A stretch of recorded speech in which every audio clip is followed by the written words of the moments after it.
Besoj që mas dështimit të kryeministrit si mandatar të kryeministrit, nuk mbetet alternativë tjetër vetëm që të hapë rrugë të zgjedhjeve të jashtëzakonshme dhe sigurisht ne presim sa më e parë të ketë datën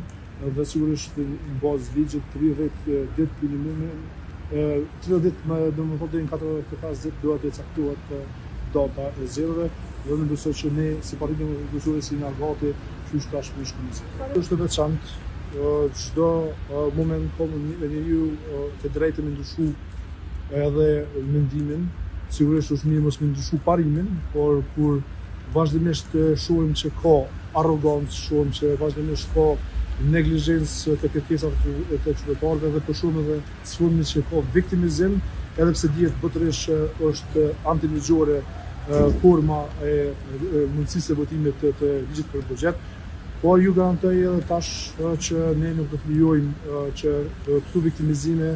këtu propagandat të pinë ujë tek qytetarët, sepse edhe ne kemi argumentet tona dhe sigurisht argumentet janë të qarta, janë të shkruara edhe në kushtetutë edhe në ligj, sigurisht edhe faktet janë shumë të qarta.